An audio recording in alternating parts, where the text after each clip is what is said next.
friends, it's Natalie. So glad you stopped by to hang out with me today while we make some cozy drinks together. This is my 5th annual fall coffee recipes video, but if you are not a coffee drinker, there's a couple of recipes in this video for you as well. I have 2 coffee recipes, 2 non-coffee recipes, and they all include lovely flavors of the season. They're easy to make. We've got some warm and spicy flavors as well that are perfect to transition us into the holiday season and would totally be great for hosting. They're crowd pleasers for sure. And all of the recipes are listed in the description box for you guys. They each have their own blog post on my website, so you can go check those out. They're in printable form, so you can keep them in your little cookbook and bring them out. A couple of these I have made for a long time, and I'm so excited to share them with you. So give the video a thumbs up if you enjoy it while you're watching it, and let's get into the first drink.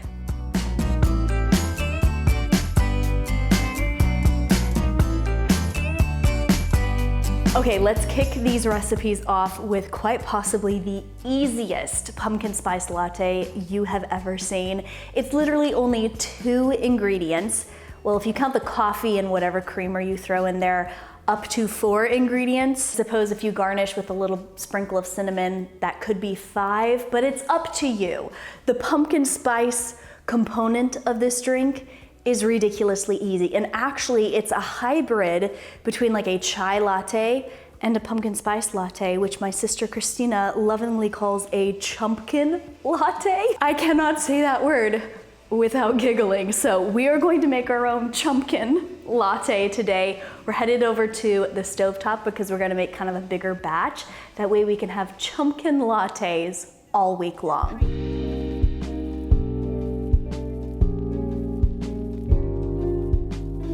So we're starting off in a little saucepan here on my stovetop. I'm gonna set that to medium-high heat to combine my 2 ingredients, starting with this chai tea latte concentrate. This is from the Oregon Chai brand, and it is a Pacific Northwest staple. Whenever I taste this, I am just brought back to my childhood. It's so sweet and delicious. It has black tea and all of those lovely warm spices, perfect for this time of the year. And it's quite sweet. It has sugar and honey in it. I dump the whole thing into that saucepan, and once it gets steaming a bit and heating up, I'm gonna go in with the second ingredient, which is just pureed pumpkin.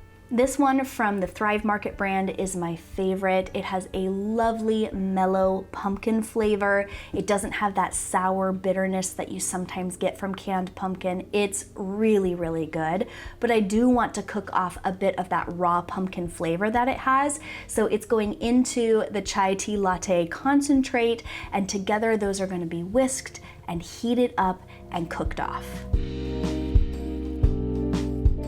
And that's it. Honestly, it's kind of shocking to me that I'm not adding pumpkin pie spice blend or vanilla extract or something to further doctor this up, but that chai latte concentrate is so complex with flavors and it's so rich that it really doesn't need anything more. Except, of course, some coffee.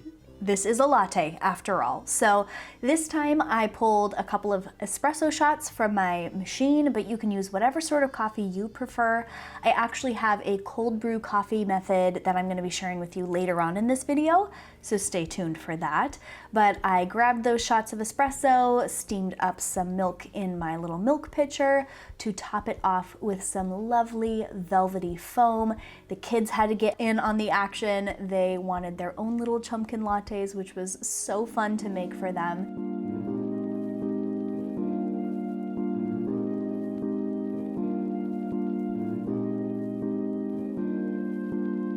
And then anything left over can be put into a mason jar. This is actually an old jam jar, and popped into the fridge, and it will stay good for about 5 to 7 days. You're going to hear Tom and Jerry in the background. The kids have come inside from playing and they're having their own little chumpkin lattes. Sans coffee. I actually don't have any decaf on hand. Otherwise, I might put a little coffee in theirs too. Mine is some Mama Fuel right now, and this is so good. Something about real pumpkin flavor is just unbeatable. This is so good. So while they're having a little bit of cartoon time, I think I'm gonna go take a little sit down on my front porch steps and enjoy the October sunshine. It is such a gorgeous day right now, made even better by my chumpkin latte, which, by the way, shout out to everyone on my email list who saw this recipe before this video went up. I sent this out a few days ago to my email list for my weekly newsletter, and survey says it's a good one.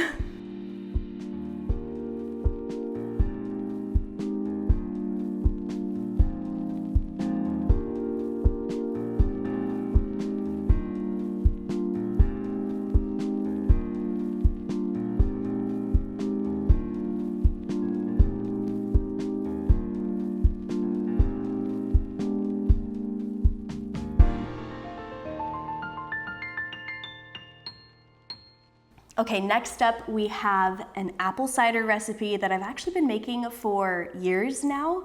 This was going to be a part of last year's coffee recipe video, but we got interrupted. I'll tell you a funny story about that in a second. But first, let's get started with this recipe, because the first step is gonna be to toast up some of these aromatics. In my crock pot, you can do a bigger batch and make it in a large crock pot. You can do this on the stovetop. I've even made this on our wood stove. So I've had my crock pot, my mini one, heating up for a while. I have star anise, a couple of nutmeg cloves that I've kind of cracked open, some cinnamon sticks. So these are gonna go into the bottom and toast up a little bit. And while these are toasting and getting nice and aromatic, it's just gonna bring those flavors out to have a little bit of heat on them first before they get into the liquid. Let me tell you a funny story about this recipe. So I was going to film this in last year's Fall Coffee Favorites video. I had it all put together, and then halfway through filming that video, we get a knock on our door. It was in our old house. We were selling our house at the time. Someone knocks on the door and says, "Can I look at your house?" Like literally right now. I don't know about where you guys live, but in our region, that is super taboo. Like, you don't do that. You don't just knock on someone's door when they're selling their house. You set an appointment, you give them at least an hour's notice. And I had all this stuff all over my kitchen to film last year's Coffee Favorites video. So we got interrupted. I'm literally in the middle of filming my fall coffee recipes video. Right now, just made the apple pie macchiato, and someone called. They're gonna see the house in 15 minutes. I have such a mess. Okay, those are smelling amazing already, but here's the recipe that almost wasn't. I was not able to finish it last year, but it's such a good one that I just have to share it with you this year. So this is sort of like that gut-friendly or tummy-settling sort of recipe, because we have a couple of probiotic or like gut health ingredients in this. So I'm gonna pull you in now that I've told you my little story, and I'm gonna show you the rest of this recipe.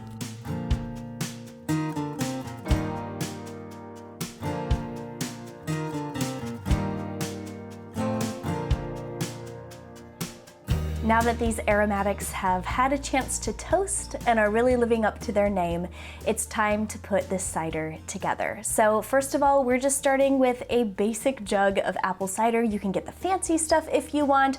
I just picked this up at our local grocery store, and I'm gonna pour as much as what fits into this crock pot in there to start to mix in with what I have toasting. Those cinnamon sticks, star anise, and nutmeg really add such a beautiful flavor, especially if you let this simmer for a while.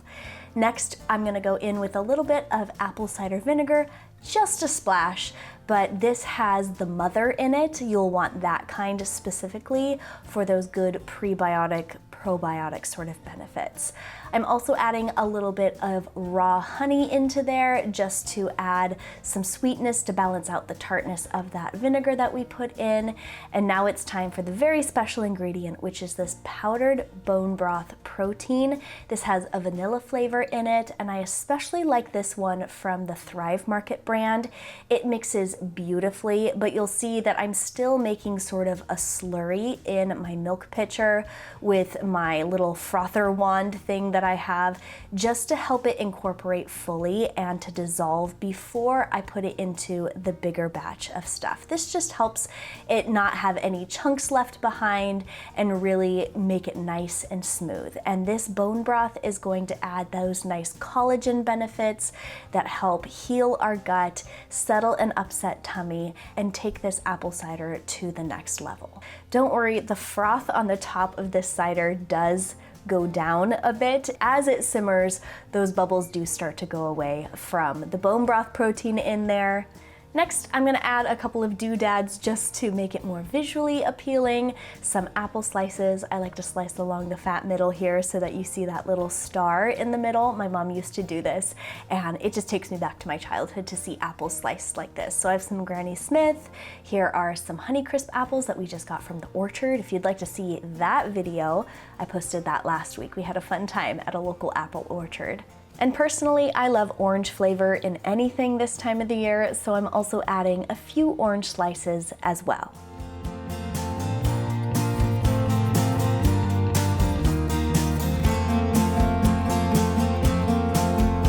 Okay, this is looking good already, but I'm gonna call an audible here and add a couple of extra ingredients. This is one of those recipes that you can add whatever you have on hand.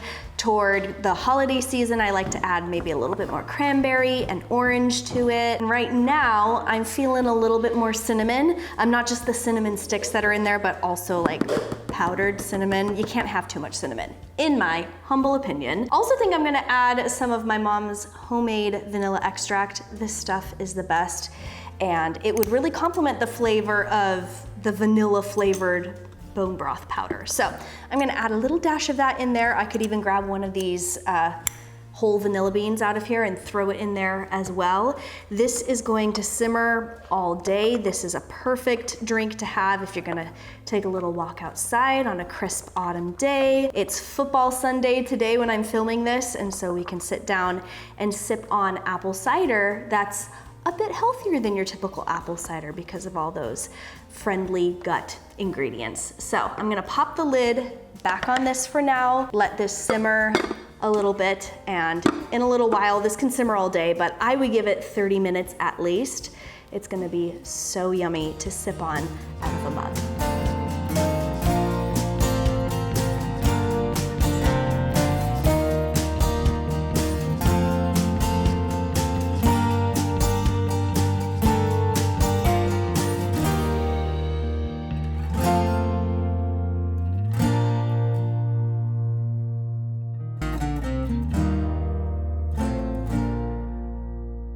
Time for the next coffee recipe. This is my cold brew with cardamom vanilla cream. Cardamom has become one of my favorite flavors for the fall time, and if you're someone who doesn't love pumpkin spice flavors, then this cardamom might be a nice alternative for you. So this is kind of like two recipes in one, because first I'm going to rewind it to yesterday when I shared with you how I make my cold brew coffee. And after I do that, I'll see you back here to put together this cold brew with vanilla cardamom cream.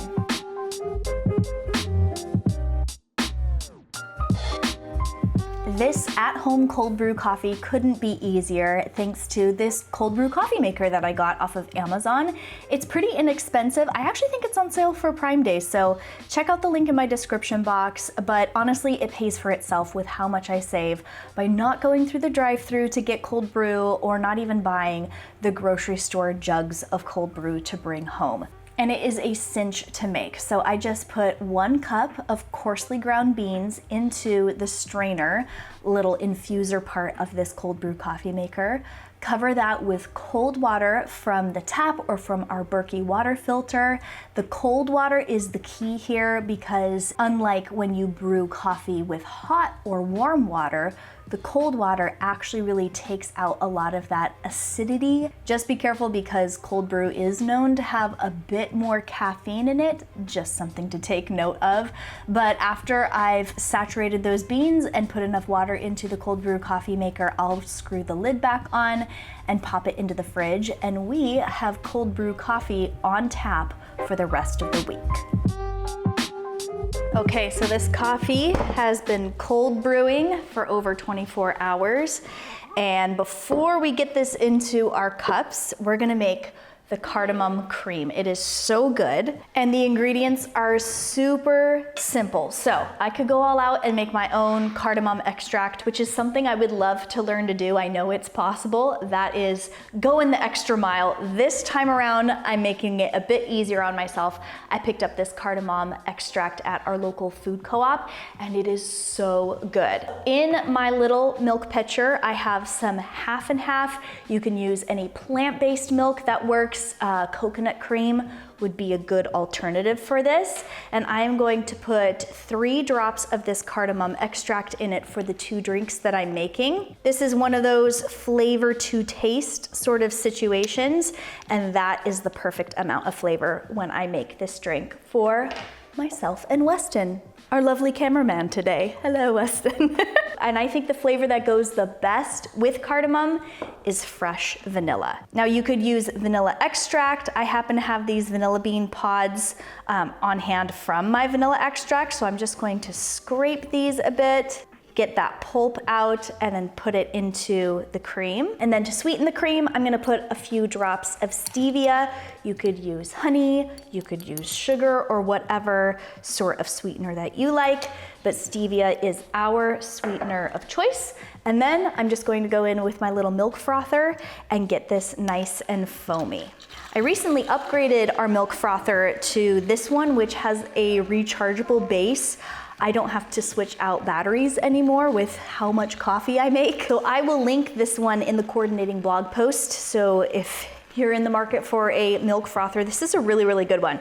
It's quite affordable on Amazon too. And so I'm just gonna keep this frothing up until it's nice and foamy and makes that sort of cold foam texture. There you go, you can hear it when it sounds like it hit a lower gear. That's because that cream is getting all nice and aerated and thicker, turning into beautiful cold foam. I love to see the vanilla bean little pieces swirling around as I make this. The smell of that cardamom extract is just so good. Okay, that is looking good and fluffy. Gonna set that here and get our cold brew into some cups. I like a nice glass cup. I love to see the layers of what I'm drinking, but this is Weston's cup of choice. He got this at Oga's Cantina when we were in Disney World, and it is so cute. This Moon of Endor? Yes, Ewoks? Adorable, and it looks like it's carved out of wood. So let me get some cold brew into these cups and take it over here to the counter edge. There we go. And some cold brew in here. Now at this point, you could sweeten your coffee if you like your coffee sweet and your cream sweet. I prefer to have nice, strong, bitter coffee, and then that sweet sort of mellow flavor from whatever creamer that I put into it. Got the cold brew in there, and on goes that vanilla cardamom cream. Oh, that looks so good. This is honestly one of my favorite coffee recipes I've ever made. Just so good, and such an interesting sort of unique flavor for the fall time. Straws. Straw for me, straw for you. 2 for tea, tea for 2, except it's coffee, it's cold brew. There you go. Let's take a taste. And then you can mix it up and watch it start to get all together. Ooh, the little vanilla bean pieces are so good. And so daily, all I have to do is whip up a little bit of that cold foam because this cold brew container will last us until the end of the week. This is about a week's worth for the coffee drinkers in our house. How's yours? What do you think? It's really good. It is good. Even better in an Ewok cup. I seriously want to figure out how to make an ice cream with this cold foam. It's so good. And I just love that cardamom flavor. And then those little vanilla bean pieces in it are just so fun. So delicious. So Weston's working on his over there, and tonight is at-home date night for us, and I've been making a fall-inspired mocktail recipe to go with dinner. So I'll see you in a few hours for that. Okay, it is date night. Weston is off bringing home some sushi for us. The kids are eating their dinner and watching a show right now, and I thought I would share with you how I make these mocktails. This is just a classic cranberry cinnamon sort of fizzy mocktail, and this is to prove that even teetotalers can have fancy glasses and fun bar accessories and stuff like that. So I'm grabbing my shaker bottle out and I'm gonna share with you this recipe. So this mocktail recipe reminds me so much of a delicious spicy holiday punch, and it starts with some unsweetened cranberry juice. If you have just the sweetened kind on hand, that's okay. Just leave out the honey later on. And then I'm going to add some of this non-alcoholic mixer. This is by the Seedlip brand, and this is their aromatic Spice 94 variety. It is so delicious. Just a few ounces goes into the drink, along with a squeeze of honey to taste, depending on how sweet we want it that night. And then I'm gonna add a few shakes of cinnamon, pop the lid back on my shaker bottle, and give it a few shakes. Next, I'm gonna pour a little bit of sparkling water over these ice cubes. I happen to have a cranberry orange flavored sparkling water, which was perfect, but any bubbles will do for this.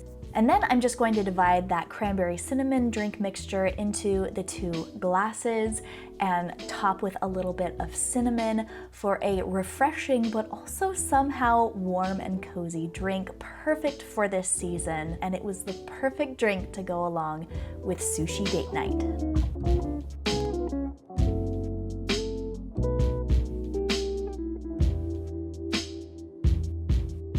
Well, I'm sloshing around a little bit after all of that coffee. You would think that there's only so many ways that you could put cinnamon and cardamom and vanilla together, but it's so fun to make these different drinks, and this is one of my favorite videos to make for you guys every year. So I'm glad you hung out with me today for it. If you want to check out any of these recipes, again, they're listed in the description box as blog posts on my website. I would love to see you over there after this video, and stay tuned because next week we are starting a holiday series, which don't let that scare you, because honestly, hearing the word holidays or Christmas is kind of making me anxious right now. So we're actually going to take the next several weeks to help ourselves feel more peaceful and prepared for the holiday season. And next week is the first video in that series. So I hope to see you back for more. Thanks so much for spending a little part of your day here with me on my channel, and I'll catch you later.